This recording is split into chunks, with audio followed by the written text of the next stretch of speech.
Assalamualaikum warahmatullahi wabarakatuh. Perkenalkan, nama saya Jeremy Renandro dengan NIM 4211421033. Ingin mempresentasikan proyek pengolahan data digital dengan tema menginput sinyal suara dengan metode FFT dan EFFT pada pengolahan di sinyal. Lalu saja, saya menggunakan audio berikut. Nah, audio ini saya dapat dari internet dan saya kompres hingga 46 detik dan juga suaranya hingga bergema.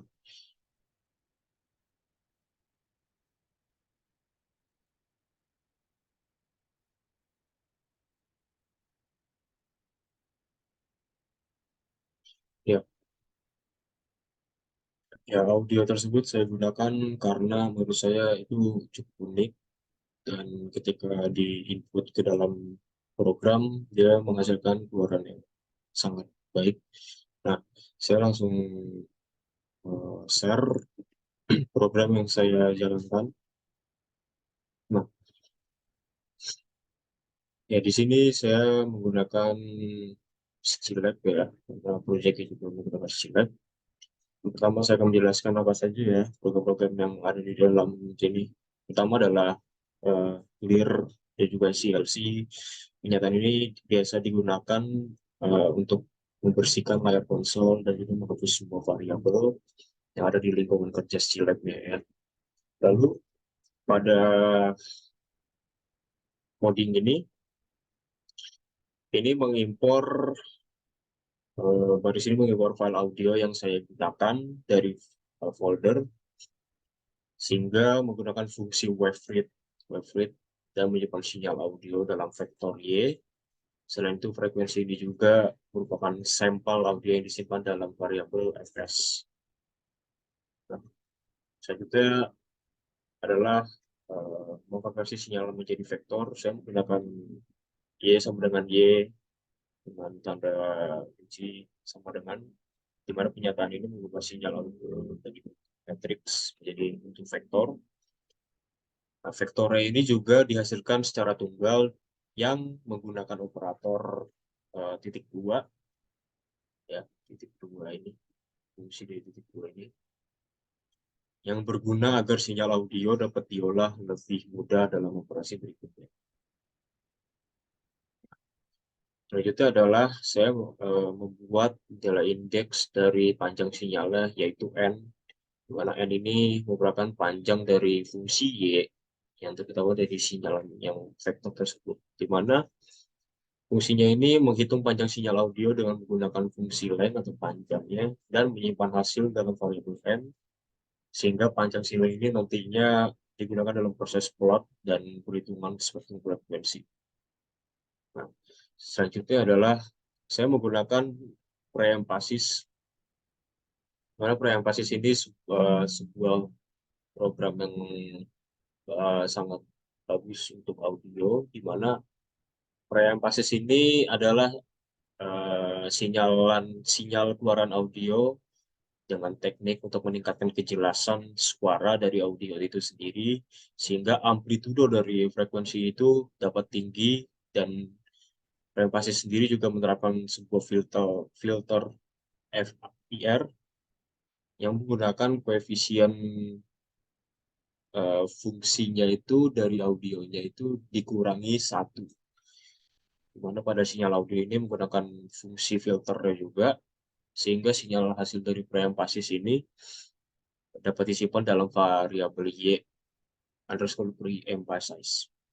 Nah, preempasis sendiri juga adalah teknik yang digunakan untuk meningkatkan kejelasan suara dalam sinyal audio dengan meningkatkan amplitudonya, frekuensinya menjadi lebih tinggi, sehingga pada langkah tersebut pada program yang saya gunakan di Skillab diberikan nilai 0,97. Nah, kenapa harus 0,97? Dikarenakan nilai preempasis ini umumnya digunakan berkisar dari 0,9 sampai 0,97. Nah, karena nilai dari 0,97 ini dipilih berdasarkan praktik umum dan pengalaman dari beberapa iris dalam pengolahan suara, sehingga nilai-nilai ini memberikan hasil yang baik dan juga meningkatkan kejelasan suara tanpa menyebabkan distorsi yang signifikan. Namun pada nilai prebasis yang saya gunakan ini dapat bervariasi juga tergantung pada karakteristik audio yang saya pakai, sehingga nanti saat diolah dan juga nilai prebasis yang didapat juga disesuaikan dan juga diuji ya. Tapi hasilnya juga gitu tidak ada yang tahu, jadi kita lihat saja. Nah, untuk selanjutnya adalah saya menggunakan plot sinyal suara yang sebelum diolah. Jadi saya membuat program di mana audio ini belum diolah sama sekali, belum diapa-apakan, masih mentahannya sama sekali. Nah, pada bagian ini saya menggunakan fungsi subplot, di mana kita akan menggunakan sebuah grid 2x2. Ketika nanti outputnya terlihat, plotnya terlihat, maka dia akan terlihat bahwa plot dari audio itu seperti apa. Nah, fungsinya juga saya menggunakan fungsi Y seperti yang di atas. Saya menggunakan fungsi Y, lalu di sini saya mewarnakan audionya. Saya gunakan judulnya sinyal suara sebelum diolah dengan label X-nya adalah waktu dan juga Y labelnya amplitude. Nah, selanjutnya adalah di sini saya menggunakan rumus FFT, di mana FFT sendiri adalah phase Fourier transform, di mana plot sinyal yang saya gunakan ini untuk uh, setelah mentahan dari audio ini, saya gunakan rumus dari FFT ini agar dia itu lebih jernih lagi suaranya. Nah, nah pada subplot yang maaf, pada program ini yang sinyal suara FFT ini, saya menggunakan perhitungan phase Fourier transform di mana sinyal audio yang diolah dengan pilihan basisnya itu sendiri, di mana program ini dia mendistract FFT untuk mengubah sinyal waktu domain pada audio menjadi domain frekuensi, sehingga hasilnya itu dapat disimpan pada variabel Y. Program ini juga menggunakan fungsi FTT untuk menghitung transformasi Fourier yang cepat ya, atau FFT itu sendiri pada sinyal audio yang telah diolah dengan pilihan basis. Nah, kenapa harus memakai FFT? Nah, FFT sendiri juga adalah algoritma yang digunakan untuk mengubah sinyal dari domain waktu menjadi domain frekuensi. Sehingga dalam konteks saya itu FFT ini digunakan untuk menganalisis spektrum frekuensi sinyal, sehingga sinyal suara itu setelah keluar itu akan lebih kompleks lagi mewakili komponen frekuensi sinyalnya. Sehingga komponen ini akan secara real atau secara ketika kita ekstrak langsung output itu secara real akan mewakili amplitude sinyal dan juga frekuensi yang tertentu, sehingga base sinyal dari setelah diolah itu dia langsung ubah. Nah, selanjutnya adalah saya menghitung, saya menggunakan hitungan dari FFT ini. Tadi saya sudah bilang, dan juga ini yang tadi plot sebelumnya. Plot sebelum ini jatahnya masih mentahan juga, tapi ini khusus untuk sinyal FFT nanti. Nah, selanjutnya adalah saya menggunakan program plot spektrum frekuensi sinyal ini, di mana pada baris tersebut kita menghitung sumbu frekuensinya untuk digunakan secara variabel F, ya, naik F dengan membagi rentang frekuensi menjadi N, sehingga bagian-bagiannya nanti sesuai dengan panjang sinyal. Lalu fungsi dari subplotnya itu juga antar akan mendistract dari rumus tersebut, sehingga kita akan terlihat plot dari spektrum frekuensi sinyalnya. Nah, untuk F dengan fungsi ini, dan juga F-nya juga sumbu frekuensinya, sehingga plot ini ntar gabungan dari tiga masukan ya. Rumus yang dipakai juga digunakan untuk menghasilkan sumber frekuensi yang sesuai dengan panjang sinyal maupun frekuensi dalam sampel. Nah, kenapa saya menggunakan rumus tersebut? Karena pada rumus tersebut 0,2n-1 itu adalah untuk membuat sebuah nilai vektor dari 0 hingga n-1, di mana n sendiri adalah panjang sinyalnya. Lalu Fs per n itu digunakan untuk menghitung nilai dari frekuensi per titik dalam domain frekuensi, dan juga Fs itu sendiri adalah frekuensi sampel yang digunakan, yaitu sampel yang per detiknya dari audio itu. Nah, dengan kita mengalihkan sampel-sampel yang kita gunakan, pertama dari vektor nilainya dan juga dari nilai frekuensinya, kita mendapatkan nilai frekuensi untuk setiap titik dan juga spektrum frekuensinya. Jadi di tiap detiknya itu kita mendapatkan sebuah spektrum nilai yang memungkinkan kita untuk memetakan tiap titik pada sumber frekuensi yang tepat. Nah, selanjutnya adalah saya menggunakan rumus untuk perhitungan IFFT, karena menurut saya ingin membandingkan plot dari FFT, keluaran dari FFT dan juga IFFT ini, apakah ada perbedaan atau tidak, tapi nanti kita saya jelaskan. Nah, selanjutnya adalah saya menggunakan perhitungan dari IFFT ini, di mana IFFT sendiri adalah inverse phase Fourier transform ya.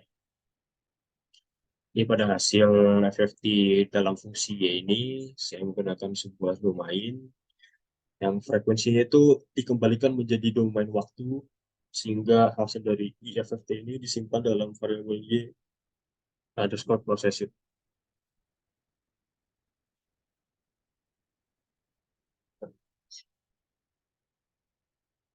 Program ini juga menggunakan sebuah fungsi IFFT itu karena IFFT itu adalah kebalikan dari FFT itu sendiri, sehingga saat kita mengubah sinyal dari domain frekuensi kembali ke domain waktu, itu membuat dalam konteks itu mengembalikan sinyal suara setelah diolah dengan FFT dari domain frekuensi ke domain waktu. Maka hasil dari IFFT ini juga disimpan dalam variabel Y proceed yang akan beroutput sinyal yang mengalami pemulihan setelah proses itu ditransformasi frekuensi sendiri. Nah, dengan IFFT itu saya gunakan karena untuk mengembalikan sinyal ke bentuk semula dalam domain waktu sehingga dapat dianalisis lebih lanjut proses dan juga divisualisasikan sesuai kebutuhan. Lalu program selanjutnya adalah saya memplot IFFT ini plot dengan fungsi Y proceed-nya. Lalu selanjutnya adalah saya membuat analisis sederhana, di mana analisis sederhana ini saya gunakan untuk perhitungan sinyal sebelum dan setelah diolah. Hasilnya itu seperti apa, dia terlihat dalam data yang bagus, sehingga energi sinyal sebelum diolah dapat dihitung dengan mengkuadratkan nilai dari absolut, ya, nilai absolut dari sinyal aslinya, dari Y, nilai mentahannya. Sedangkan energi sinyal setelah diolah, kita dapat hitungan, lalu kita kuadratkan di sinyal IFFT pada Y underscore proceed. Lalu saya menggunakan display energi sinyal sebelum diolah dan juga energi sinyal setelah diolah. Ya, saya menggunakan itu yang menampilkan konsol pada fungsi display itu sendiri. Nah,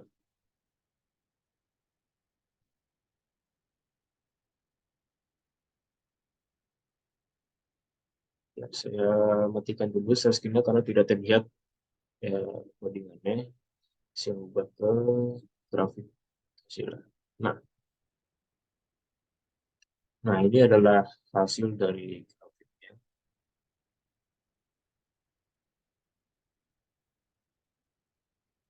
Ini adalah sinyal suara yang sebelum diolah.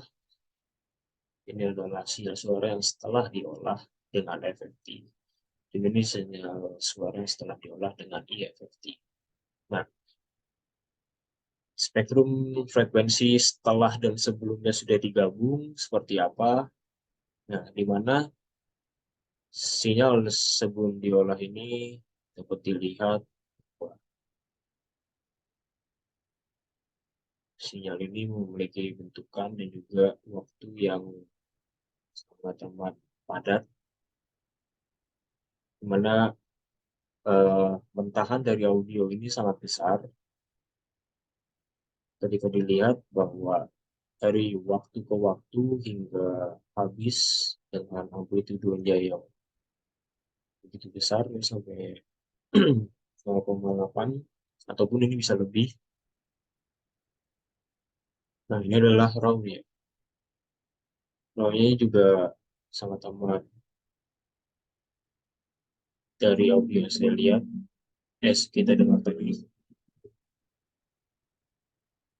bahwa pada mentahan audio ini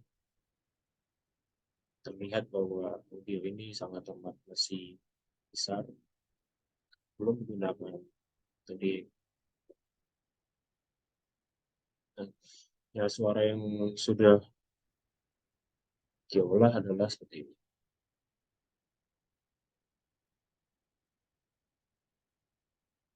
Padahal dari perbandingannya adalah sinyal ini lebih kecil lagi, bukan dari besar suaranya, tapi ketika sudah difilter itu, yaitu stabil, lebih stabil, tidak seperti mentahannya, audio mentahannya lebih stabil, lebih bagus lagi, dan juga pada pertengahan ini dia lebih stabil sekali ya, bisa dilihat pada audionya, karena dari audio ini bisa dilihat setiap detik atau lebih kecilnya itu dia bisa menampung suara filter yang setelah diolah.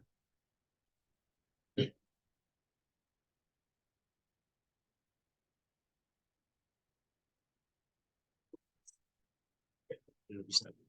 Nah, selanjutnya adalah sinyal suara setelah diolah dengan menggunakan EFFT. Kalau saya lihat-lihat FFT dan juga EFFT ini, saya mungkin memiliki beberapa kesalahan, karena pada di sini, pada posisi ini, dia hasilnya sama dengan FFT itu sendiri. Mungkin kalau dari maksud codingan saya itu, problem saya itu adalah sinyal sebelum dari mentahan ini, tetapi menggunakan program dari FFT. Jadi maksud saya adalah ketika sebelumnya itu dia memakai sinyal mentahan, tetapi ketika diprogram pakai FFT, FFT ini men-trigger menggunakan rumus dari FFT. Nah, dengan begitu dia hasilnya akan sama dengan FFT itu sendiri. Mungkin saya memiliki beberapa kesalahan, tetapi dengan perumusan yang benar, tapi saya salah itu di program tersebut. Nah, pada spektrum frekuensi ini dapat dilihat bahwa dari awal hingga akhir ini, awal ini adalah sebuah sebelum ya, audio sebelum dari pengolahan ini. Tetapi ketika di pertengahan ini, dia sudah men-trigger bahwa audio itu sudah difilter. Tapi pada eh, akhir-akhir di sini, pada di akhirin ini, dia mengalami kenaikan frekuensi, dan juga amplitudonya ini sangat besar ya. Makanya kalau dia dua kali, pertama sebelum di mentahannya, lalu difilter, lalu dia stop dulu pada tengah, dan ini eh, kebalikin lagi. Di sini dia memakai rumus EFFT, jadi rumus sebelumnya ini dikembalikan lagi, lalu diulang lagi sampai pementahannya. Jadi seperti ini. Ya, sekian presentasi dari saya. Mohon maaf bila ada kesalahan kata ataupun kekurangan. Saya Yuri Alejandro, izin pamit. Assalamualaikum warahmatullahi wabarakatuh.